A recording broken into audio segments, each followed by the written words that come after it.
Let's chika. 1 a.m. thoughts ng isang Don Bell fans. And talagang inaatake talaga ako ng anxiety. Pero isa-isahin natin. Dari Pangilinan ng Bel Mariano shocked the public by telling us that tayo sa wakas will be their last project as Don Bell.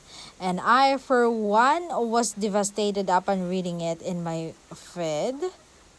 Pero bago tayo tuluyang madurog sa balitang ito, isa-isahin natin ang dahilan kung bakit hindi dapat mawasak ang isang Don Bell fan na tulad natin dahil dito. Dahil sa sobrang articulate at galing magpaliwanag ng Don Bell or sina Donnie at Bell, dapat as a fan ay magaling ka rin sa reading comprehension. Gaya ng sabi nila, for now pa lang naman ito. Meaning, they're not closing their doors and working as a love team again. They're just taking this time to work individually as they explore the things they are still capable of doing and the things that they truly love.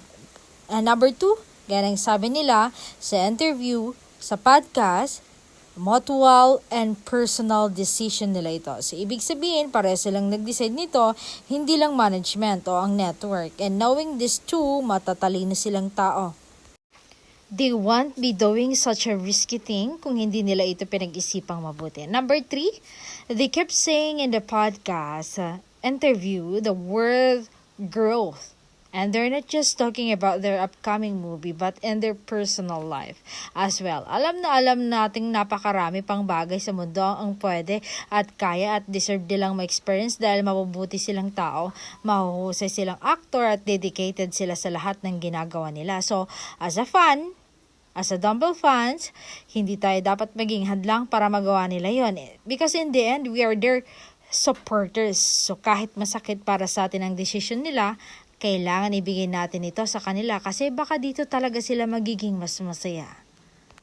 And number 4, we should not think that they're coming from a place of selfishness by not considering us their fans and making this decision. Kasi in reality, this is a clear picture of bravery that comes with maturity and true individuality. So as actors, of course, ang iisipin nila ay kung saan sila mas kikita at makikilala sa industriya.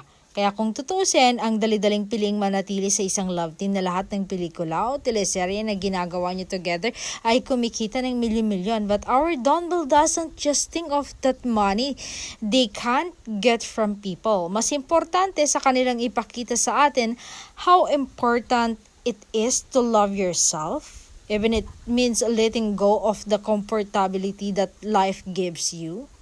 Sabi nga ni Bell, it's scary but it's okay. Kasi kung totoo kang fan nila, hindi man na sila magkasama so suportahan mo pa rin silang dalawa.